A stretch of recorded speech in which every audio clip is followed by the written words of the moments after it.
샬롬, 반갑습니다. 김추동 전도사입니다. 이번 주도 찬양 한 곡을 가지고 그 곡에 대한 스토리를 알아보고 또 그 가사에 대한 이해를 가지고 진실된 고백 앞에 하나님께 찬송 드리는 시간 갖길 원합니다. 이번 주 함께 찬송 드릴 곡은 모두 아시는 찬양인데요. 찬송가 죄짐 맡은 우리 구주라는 찬양입니다. 모두 아시죠? 우리 이 찬양은 어떤 이야기를 담고 있을지 함께 영상으로 확인하도록 하겠습니다. 신학을 전공하던 중 예수님을 만나고 대학 졸업 후 교직에서 문학을 가르치던 조셉 스크라이브는 교직 생활 중 자신의 마음을 빼앗은 여인을 만나 사랑에 빠지게 됐고 적극적인 구애 끝에 결혼을 약속하게 되었습니다. 마침내 기다리던 결혼식 날, 친정 부모님께 마지막 인사를 드리기 위해 자신의 집에 들렀던 약혼녀가 스크라이븐의 마을로 돌아오고 있었습니다.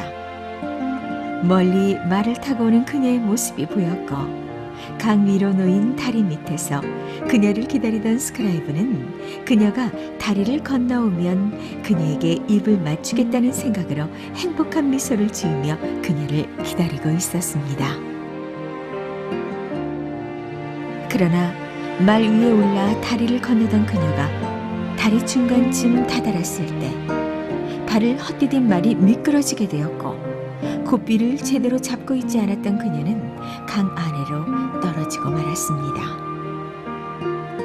물에만 빠졌으면 다행이었을 텐데 불행히 그 순간 강에 있던 큰 바위가 떨어지면서 머리에 부딪혔고 스트라이븐의 약혼녀는 그대로 익사하고 말았습니다. 그는 이후 식음을 전폐하고 하나님을 원망하기 시작했습니다. 하나님은 도대체 뭘 하시는 분이지? 하나님이 살아계시긴 한 걸까? 만약 살아계신다면 어떻게 나에게 이런 일을 주실 수 있지? 어떻게 하나뿐인 내 약혼녀를 지켜주시지 않으신 걸까? 스트라이브는 결국 마을을 떠났고 슬픔을 잊기 위해 캐나다로 이민을 떠났습니다. 그는 자신의 재산을 가난한 사람들에게 나누어 주었고 무보수로 목공일을 하면서 빈민가를 수리해 주었습니다. 사실 그는 무엇인가에 미쳐야 그녀를 잊을 수 있다고 생각했습니다. 사람들은 그를 괴짜라고 수군거렸지만 성실한 그의 모습에 서서히 마음의 문을 열기 시작했습니다. 시간이 흘러 36이 된 스크라이브에게 첫사랑 못지않은 두 번째 사랑이 찾아왔습니다. 그녀의 이름은 캐서린 러체였습니다. 그런데 결혼을 약속하고 식전에 세례를 받기로 한 캐서린이 폐렴에 걸렸고 결혼식을 연기한 스크라이븐이 4개월 동안 극진한 간호를 했지만 결국 일어서지 못하고 그녀 역시 세상을 떠나고 말았습니다.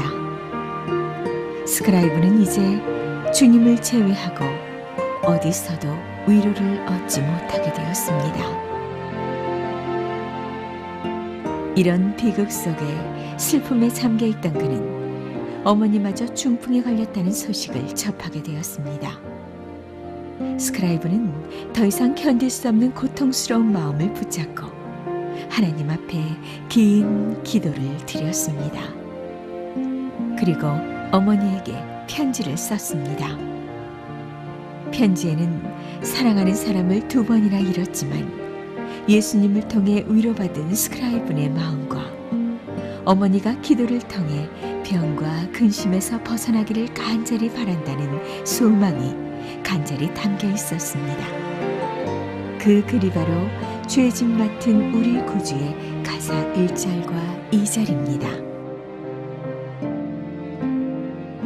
이런 생활 속에 그는 매일 기도하며 하루를 마무리하였고 자신이 느낀 바를 글로 옮겨 3절을 완성했습니다. 그리고 57살이 되던 해 남편과 사별하고 혼자 살던 포터라는 여인과 결혼했습니다. 스크라이브는 그로부터 10년 동안 눈을 감는 순간까지 포터에게 지극한 보살핌을 받았습니다. 마치 평생 동안 받은 상처와 아픔, 그리고 베풀었던 선행들에 대해 하나님께 보상받은 것처럼. 네, 영상 잘 보셨나요? 죄짐 맡은 우리 구주라는 찬양, 정말 그 사랑하는 사람을 떠나보내는 그 아픔, 여러분도 또 잘 알고 계시죠? 또 여러 가지 세상의 험한 풍파와 고난과 역경을 주님께 기도로 아래서 주님 주신 참 평안으로 나아가자라는 그 고백이 참 귀한 것 같습니다. 저는 참 이 찬양이 참 대단하다고 생각하는데요. 또 다른 찬양들도 마찬가지지만 이 찬양을 저도 이제 만들어 보는 입장 안에서는 옛날에 이제 예수님을 만나기 전에는 좀 멋진 멜로디가 생각나거나 이 코드 방식이 좀 진행 방식이 좀 멋있다고 생각하면 그것을 좀 포장해서 그냥 있어 보이게 그냥 만들면 어떻게든 곡이 만들어지곤 했습니다. 그런데 이 찬양이라는 것은 그렇게 나의 노력을 아무리 들여도 이 찬양이 잘 되어지지 않더라고요. 주님과의 그 깊은 교제 속에서 하나님이 주신 그 은혜를 좀 충만하게 누리고 그 찬양을 하나님께서 주셔야지만 그것이 만들어진다라는 그 체험들을 많이 하게 됐던 것 같아요. 그래서 하나님께서 정말 그 벅찬 감격 가운데 그 찬양을 바로바로 주실 때도 있지만 내가 지금 이 은혜가 정말 너무 대단한 것 같은데 라고 아무리 쓰려고 해도 써지지 않을 때가 너무나도 많아요.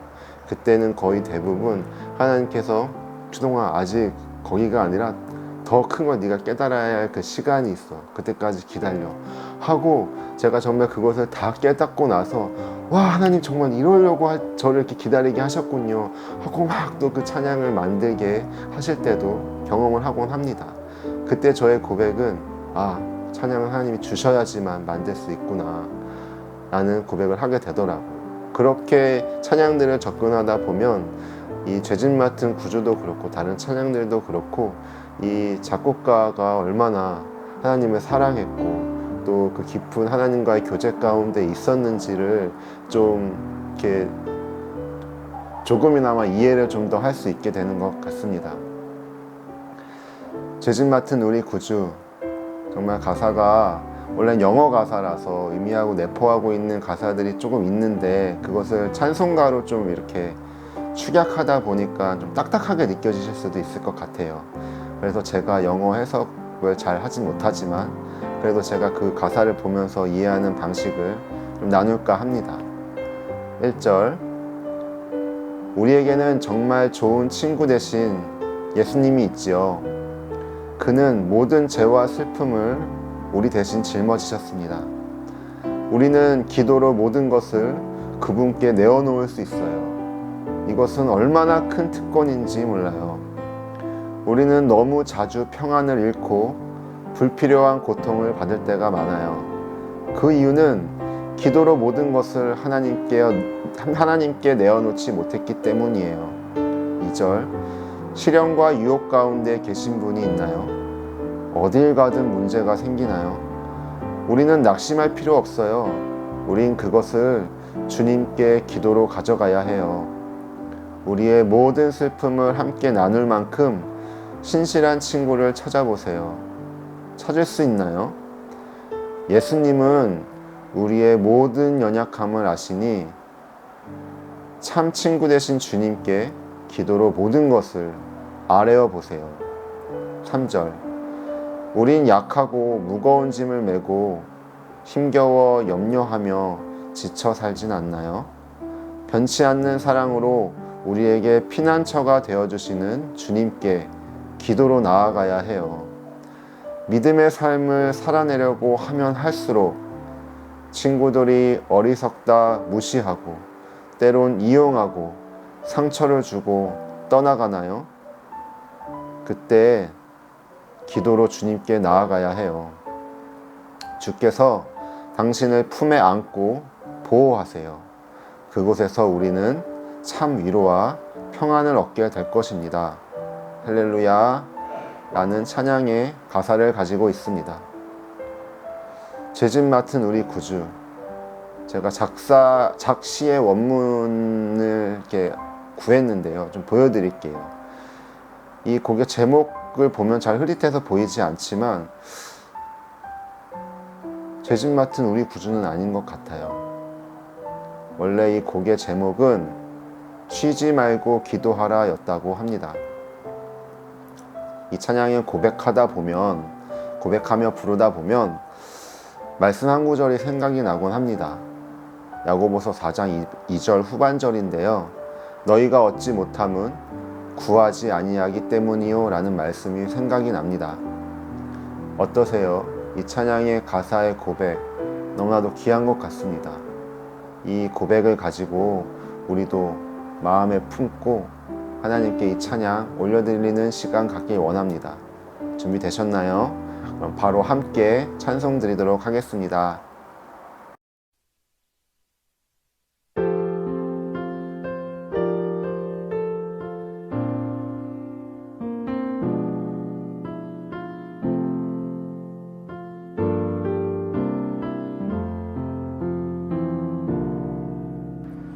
죄짐 맡은 우리 구주 어찌 좋은 친구인지 걱정 근심 무거운지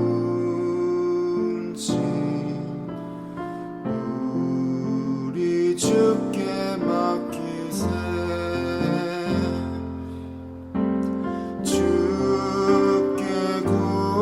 없는 고로 복을 받지 못하네.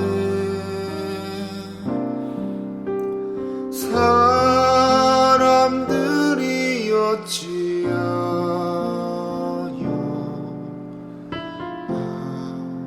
나를 주를 모를까.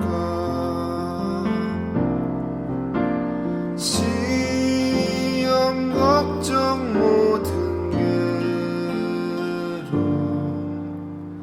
없는 사람 누군가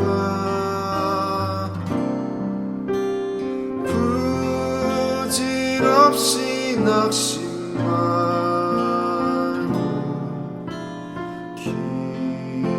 기도드려 아래세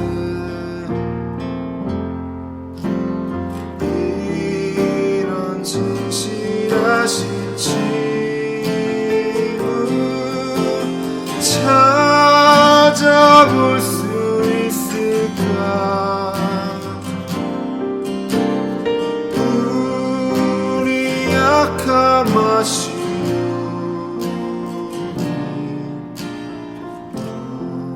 어찌 아니하래까. 근심 걱정 무거운지 나를 진짜 누군가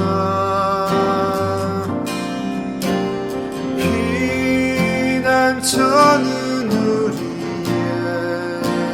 예수 주께 기도드리세. 세상 친구 멸시하고 너를 조롱하여도 예수 품에 안기어서 참된 위로받겠네. 이런 진실하신